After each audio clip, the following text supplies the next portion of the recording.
ये हूँ आमर से बालतुठर हरहरी क्षेत्र जोटे 2017 मसीह अति पुराणा पीठ स्वप्न रे आसी महाप्रभु महादेव ये मंदिर उन्नतीकरण किंतु जहाँ द्वारा होता है आम कही रखी था जी भक्तों द्वारा कहीं गोटे पीठ में आपण मैंने देखिपे राम मंदिर प्रतिष्ठा लाभ करें आम कही रखू भक्तों भक्ति रे ता ही संभव। आसतु भक्तों सह किसी तो आलोचना रखा ये मंदिर विषय रे।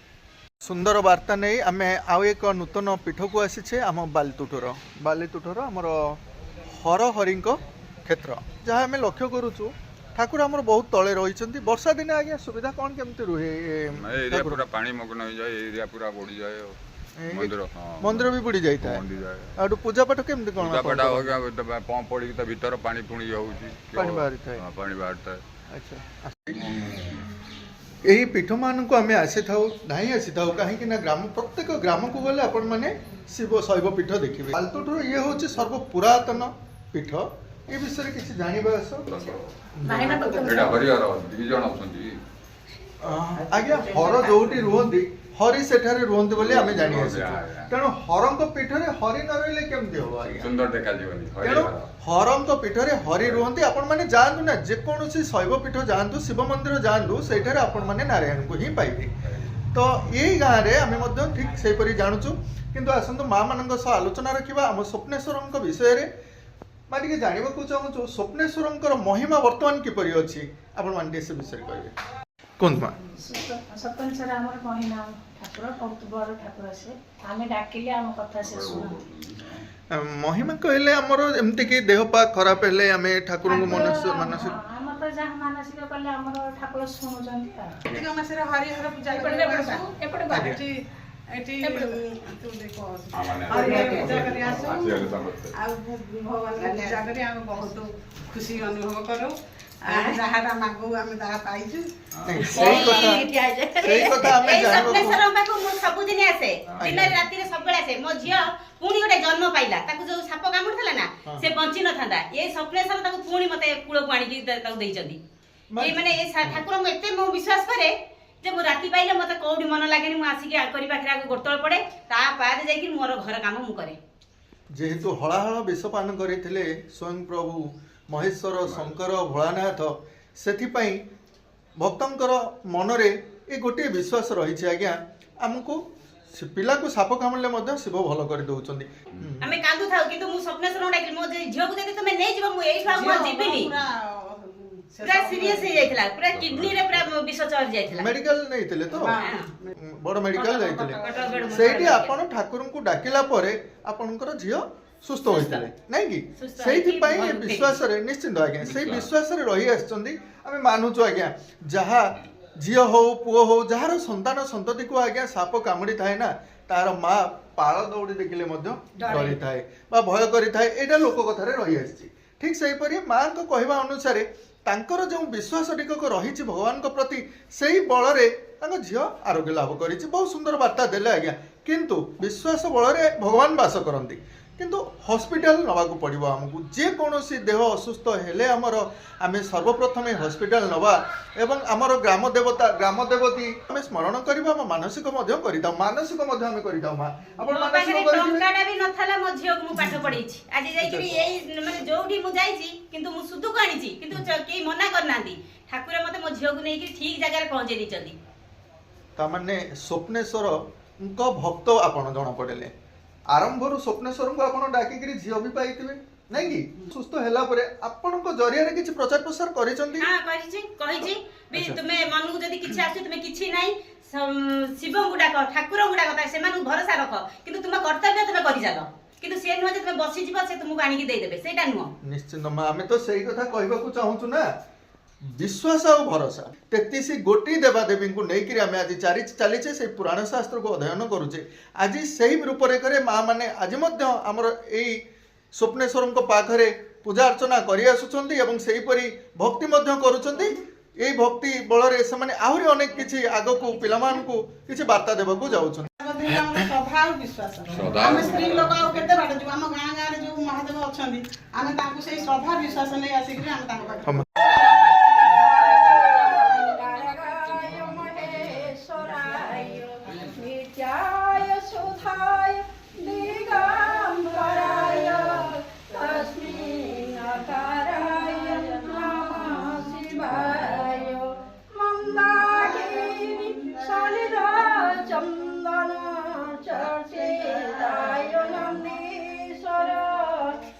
गोपनाथ महेश्वराय मंदार पुष्पं बहुपुष्प सुपूजिताय तस्मै मकाराय नमः शिवाय शिवाय गौरी वदनाथ भृंग सृजाय दक्ष धरणासकाय श्रीनीलकण्ठाय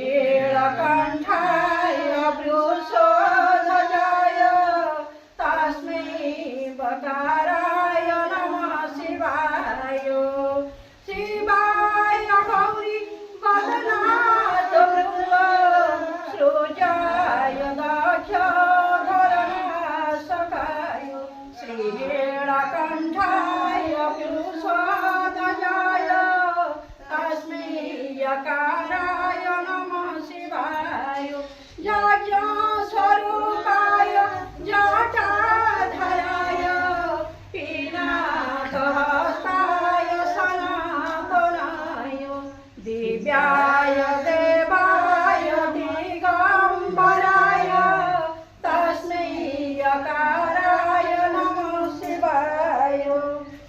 ଏଠି ହରି ଯେ ତ୍ରେତୟା ଯୁଗରେ ଅବତାର ନେଇଥିଲେ ରାମ ଅବତାର ତାଙ୍କରି ପୀଠ ଆସନ୍ତୁ ଦର୍ଶନ କରିବା ଆଉ କିଛି ଜାଣିବା।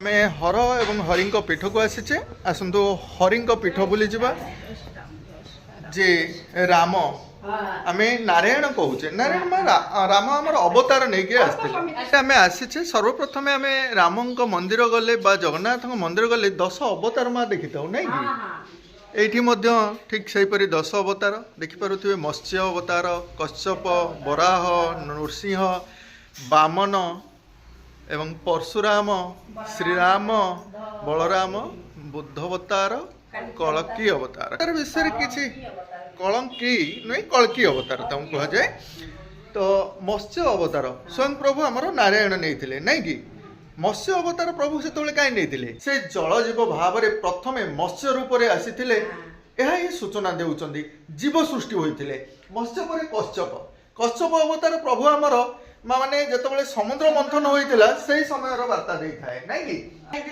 पर्वत को तळे गोटे किछि रखिया दरकार पड़थिला हेतबेले प्रभु कश्यप अवतार मंदार पर्वत को धारण करथिले पर्वत को धारण करथिले कश्यप अवतार नै कि प्रभु नै कि तापर दधि मंथन ए जो मंथन होइथिला समुद्र मंथन अमृत पाया नै देवता और असुर मन मध्यरे मंथन कश्यप अवतार आसिले जलरू स्थल को बाहरी उभय रे चली परिले नै कि जीवर सृष्टि होला परे जलरू ठाकुर यही कथा तो आमको दर्शाउछन्ति ना हुए तो पौराण कथा अनुसार आपण जहा मत देले पौराणिक तत्व अनुसार बराह अवतार पशु अवतार बराह अवतार मध्ये अछन्ति तापरे नृसिंह अवतार रे आसिले पुराण कथा हमें तो कहूना हूं माटी पवित्र हो जाए से माटी की सब खोली घास सृष्टि प्रथम धान सृष्टि पनीपरिया सृष्टि सबू खाई सब शेष कर सब सृष्टि बराह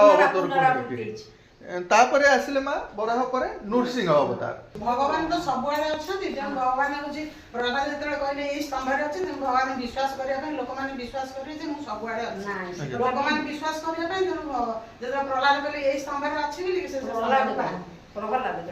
प्रहलाद तांको बापा को कहले सबुठी अछंती ईश्वर सबुठी अछंती विश्वास करिया ईश्वर सबुआडे अछंती बोली से सिए कहले ना ए गुड फुंटो आदर कोन भगवान अछंती से मारिया को भी पछै नांती जाओ आज्ञा ये तो पुराण कथा आपण माने कहउछन पूर्ण मनुष्य भाव रे जतो वामन अवतार नेले ए धरा पृष्ठ रे सेतोळे स्वतंत्र मनुष्यर उत्पत्ति होई सारितला परशुराम अवतार आज्ञा सेठी तापरे श्री राम अवतार को आसिला परे सही समय राजकीय ढांचा रे हमर समाज प्रचलित हेउतला बुद्धि विवेक एवं माने तर्क शास्त्र अध्ययन करिकरी आगु को मनुष्य किपरि डेवलप करिछि तापरे बलराम बुद्ध अवतार कथा टिके भिन्नता आसी थाए माँ मानक सह आलोचना कले हुए तो माँ माने किछि जानिथिबे बोली आशा रहे बुद्धं शरणं गच्छामि संघं शरणं गच्छामि धम्मं शरणं गच्छामि जेतेबेले बुद्धदेव थिले सहज और सरल से भगवान को प्रति तांकर थिला दया क्षमा शांति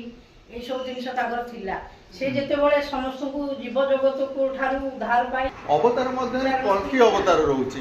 କଳ୍କି ଅବତାର ଆମେ କହିପାରିବା କଳ୍କି କଳଙ୍କି ନୁହଁ କଳଙ୍କି ନୁହଁ ଆଚ୍ଛା, କଳକି ଲେଖା- ଲେଖିଦେଇଛନ୍ତି ସେଟା ଭୁଲ ଲେଖିଦେଇଛନ୍ତି। ଆଜ୍ଞା ଯଦିଓ ବି ଭୁଲରେ ଲେଖା ଅଛି ତାକୁ ଆପଣ ସଂଶୋଧନ କରିବେ ନା ଆଉ ପିଲାମାନେ ଆସି ତାପରେ କଣ ଶିଖିବେ? ଏପଟରେ ବି କେତେ ଗୁଡା ସେ ଲେଖିଛନ୍ତି ମୁଁ ତ କହିପାରିବି ମତେ ପଚାରିଥିଲେ ମୁଁ ସେତେବେଳେ କହିଥାନ୍ତି ଆଚ୍ଛା, ଆଚ୍ଛା। 2016 ମସିହାରୁ ଏ ମନ୍ଦିର ଷ୍ଟାର୍ଟ ହେଲାଣି। ନା, ବୁଦ୍ଧଙ୍କ ଅବତାର ବିଷୟରେ ତ ଆମେ ଜାଣିଲେ କଳ୍କି ଅବତାର ଯୋଉ ରହୁଛନ୍ତି ପ୍ରଭୁ କଣ ସ୍ୱତନ୍ତ୍ର କଳ୍କି ରୂପ ନେଇକିରି ଆସିବେ ଏମିତି କଳକି ରୂପ ନେଇକିରି ଆସିବେ ଭବିଷ୍ୟତରେ।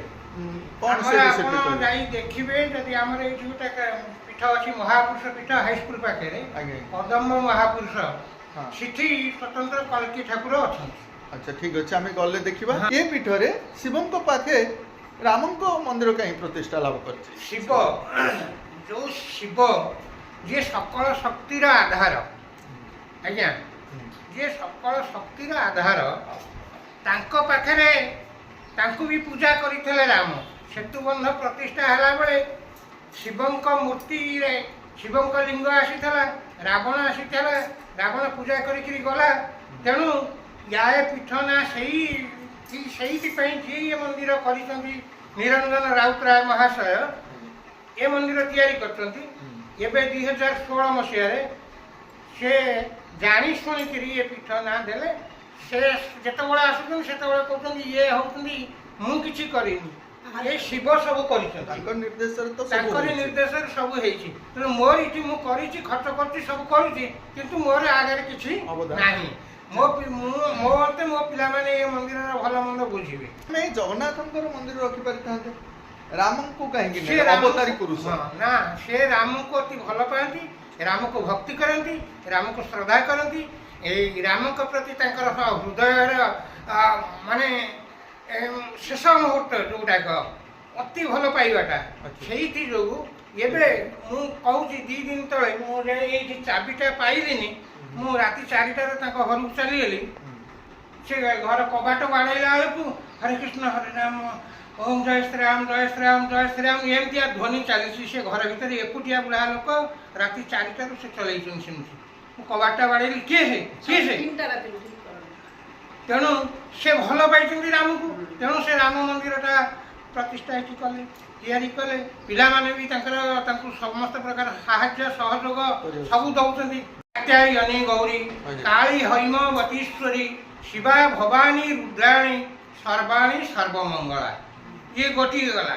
ଅହଲ୍ୟା ଦ୍ରୌପଦୀ ତାରା କୁନ୍ତୀ ମଣ୍ଡୋଦରୀ ତଥା ପଞ୍ଚକନ୍ୟା ସ୍ମରେ ନିତ୍ୟଂ ମହାପାତକ ନାଶନ ଇଏ ଗଲା। ଉମା କାତ୍ୟାୟନୀ ଗୌରୀ ଗଲେ। ଲକ୍ଷ୍ମୀ ପଦ୍ମାଳୟା ପଦ୍ମା କମଳା ଶ୍ରୀହରି ପ୍ରିୟା ଇନ୍ଦିରା ଲୋକମାତା ମା କ୍ଷୀରାବ୍ଧିତନୟା ରମା। ତେଣୁ ଯିଏ ମା ତ ସବୁ ଆଉ ଜଗତର ନାଥ ଜଗନ୍ନାଥ ଯେମିତି ସବୁ ଘଟରେ ଜଗତର ନାଥ ଜଗନ୍ନାଥ, ଯିଏ ରାମ ସିଏ ଜଗନ୍ନାଥ, ସେ ଶିବ ସବୁ କିଛି। କିନ୍ତୁ ଆମେ ଜଗତର ନାଥ ଜଗନ୍ନାଥଙ୍କ କଥା ବିଚାର କଲେ ମା ଲକ୍ଷ୍ମୀଙ୍କ ସହ ତାଙ୍କର ଝଗଡ଼ା କିଛି ରହିଥିଲା ବୋଲି ମା ଲକ୍ଷ୍ମୀ ଘରୁ ଚାଲି ଯାଇଥିଲେ। ରାମଙ୍କ ସମୟରେ ସୀତାଙ୍କର ସେମିତି କିଛି ହେଇଥିଲା କି? ନା ସୀତାଙ୍କର ସେମିତି କିଛି ହେଇନାହିଁ। ସେ ତ ବନବାସ ଥିଲା। ସୀତାଙ୍କର ସେମିତି କିଛି ହେଇନାହିଁ। ସୀତା ନାହିଁ, ରାମଙ୍କର ଥିଲା ବନବାସ ଯୋଗ। ତାଙ୍କର ଅଭିଶାପ ଇଏ କରିବା ପାଇଁ ବନବାସ ଗଲା ପରେ ଫେରିଲା ପରେ ଆଶ୍ରମ ଗଲେ ସେତେବେଳେ ତପବନ ରାମଙ୍କ ସହିତ ସୀତାଙ୍କର କେବେ କଳି ଝଗଡ଼ା ହେଇନି। ନାଇଁ କି କଳି କୌଣସି କଳି ଝଗଡ଼ା ଝଗଡ଼ା ହେଇନି। ସୀତା ଅଯୋଧ୍ୟା କଳିରୁ ହଁ। ସେମାନେ ରଜକି କରିଥିଲେ ହଁ, ସେମାନେ ଅବିଶ୍ୱାସୀ। ନାଇଁ, କାଲି ଆଜ୍ଞା ରାଜା ଆମର ପ୍ରଜାମାନଙ୍କ କଥା ଶୁଣିଲା ପରେ କେବେ ରାଜା ନିଜର ରାଣୀକୁ ଜଙ୍ଗଲକୁ ପଠାଇ ପାରିବେ କି? ଆପଣ ଥରେ ଚିନ୍ତା କରନ୍ତୁ। ପଠେଇବା କାହିଁକି ପଠାଇବା? ରାବଣ ଯେତେବେଳେ ଅପହରଣ କରିନେଲା ସୀତାଙ୍କୁ ପୂଜା ପୂଜା କରିଛି। କରିଛି। କେତେକ ପୁରାଣ କହୁଛନ୍ତି ପୂଜା କରିଛି। ସେଇ ରାବଣ ଭାବୁଛି ତାର ଦିନରେ ଆସିଯାଉଛି ଆସୁରିକ ପ୍ରବୃତ୍ତି, ନାଇଁ ରାତିରେ ଆସିଯାଉଛି ଆସୁରିକ ପ୍ରବୃତ୍ତି, ଦିନରେ ଆସିଯାଉଛି ଭକ୍ତି ପ୍ରବୃତ୍ତି। ତେଣୁ ଏଇ ଅନୁସାରେ ଯେତେବେଳେ ସୀତାଙ୍କୁ ହନୁମାନ ଆଣିକିରି ଆସିଲା, ରାବଣକୁ ମାରି ସାରିଲା ପରେ ସୀତାଙ୍କୁ ଆଣିକିରି ଯେତେବେଳେ ଆସିଲା, ସେତେବେଳେ ସୀତାଙ୍କୁ ଗ୍ରହଣ କରିବା ପାଇଁ ରାମଚନ୍ଦ୍ର ପ୍ରସ୍ତୁତ ନଥିଲେ। ତେଣୁ ସେତେବେଳେ ବାଧ୍ୟ ହେଇକିରି ଅଗ୍ନି ପରୀକ୍ଷା ଦେବାକୁ ପାଇଁ ହଁ, ହଁ। ଅଗ୍ନି ପରୀକ୍ଷା ଦେବାକୁ ସୀତାଙ୍କୁ ପଡିଥିଲା। ଆଚ୍ଛା। ସେଠି କାନ୍ଦ କାନ୍ଦ ହେଇ ସୀତା ଅଗ୍ନି ଭିତରକୁ ପ୍ରବେଶ କରିଥିଲେ। କେତେ କଷ୍ଟ ତାରି ଭିତରେ ପାଇଥିଲେ ମା। ଶିବ ବ୍ରହ୍ମା ଇନ୍ଦ୍ର ଏମାନେ ସମସ୍ତେ ଆସିକିରି କ'ଣ କଲେ ଯେ ସୀତାଙ୍କର କିଛି ତ୍ରୁଟି ନାହିଁ, ସୀତା ଅସତୀ ନୁହନ୍ତି। ରାବଣ ଜୋର ଜବରଦସ୍ତ ତାଙ୍କୁ ଅପହରଣ କରି ନେଇଥିଲା। ସୀତା ଅଗ୍ନି ଭିତରୁ ବାହାରି ଆସିଛନ୍ତି, ଅତି ନିର୍ମଳ ହୃଦୟର ସହିତ ବାହାରି ଆସିଛନ୍ତି ଏବଂ ତାଙ୍କର ପୂର୍ବ ତେଜ ଆହୁରି ପରିପ୍ରକାଶ ହେଇଛି।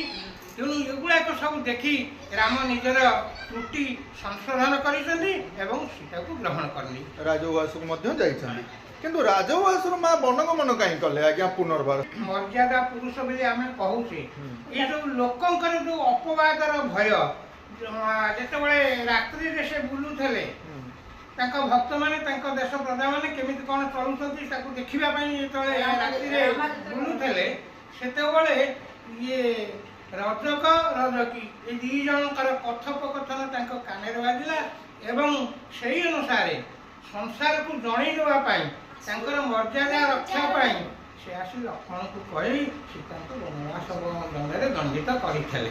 ଆଜ୍ଞା। ପରବର୍ତ୍ତୀ ସମୟରେ ସେ ତାଙ୍କର ତ୍ରୁଟି ମଧ୍ୟ ସୁଧାରି ନେଲେ। ପରବର୍ତ୍ତୀ ସମୟରେ ସୁଧାରିଲେ, ସେ ଯୋଉ କଷ୍ଟ ମା ପାଇଲେ, ମାନେ ସନ୍ତାନ ବି ଜନ୍ମ ନେଲେ ବନରେ ଆଜ୍ଞା, ନାଇଁ କି ମା? ତ ଲବକୁଶ ଯେଉଁ ସନ୍ତାନ ସେ ବନରେ ହିଁ ଜନ୍ମ ନେଇଥିଲେ, ଆଶ୍ରମରେ ରହିଥିଲେ। ମା ଯାଇକିରି କେତେ କଷ୍ଟ ପାଇଥିବେ ସେ କଥା ମା ହିଁ ଜାଣିଥିବେ। ଆମେ କ'ଣ କହିପାରିବା? ଆମେ ସବୁବେଳେ ଚେଷ୍ଟା କରିବା ଭଲଟାକୁ ଗ୍ରହଣ କରିବା ପାଇଁ, ଖରାପଟାକୁ ବର୍ଜନ କରିବା। ଏ ହଉଛି ଆମର ମଣିଷ ଜାତିର କର୍ତ୍ତବ୍ୟ, ମହାନୁଭବତା। ରାମ ମଧ୍ୟ ତାହା ହିଁ ତ ଶିକ୍ଷା ରାମ ଦେଇଛନ୍ତି। ତାଙ୍କୁ ଯୋଉ ଶିକ୍ଷା ଦେଇଛନ୍ତି ଆମେ ତ ସେଇ କଥା କରିବା। ତେଣୁ ଆଉ ଗୋଟିଏ କଥାରେ ରହିଲେ, ଯଦିଓ ବି ରାମ ଚିନ୍ତା କରିଥାନ୍ତେ, ହୁଏତ ସୀତାଙ୍କୁ ପୂର୍ବରୁ ଅଗ୍ନି ପରୀକ୍ଷା ଦେବାକୁ ପଡିଥିଲା। ଏ କଥା ଭକ୍ତ ବା ସମସ୍ତେ ତ ଜାଣିଥିବେ ନା, ଜାଣି ଥାଇକିରି ମଧ୍ୟ ପରେ ଯଦିଓ ବି ଲୋକ କଥାରେ କିଛି କହୁଛନ୍ତି, ଲୋକମାନଙ୍କ କଥା ଶୁଣିକିରି ରାମ ଏ କଥା କଲେ, ଏଇଟା ଟିକେ ବିଚାର କରନ୍ତୁ। ଶିବଙ୍କ ପ୍ରଭୁ ଇଏ ଆଜ୍ଞା। ଆଚ୍ଛା ଆଚ୍ଛା।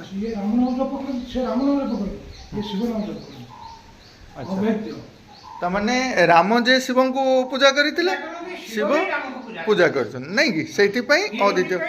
ଏଇଟା ହରିହର କ୍ଷେତ୍ର ହେଲା। ଆଚ୍ଛା ଆଚ୍ଛା।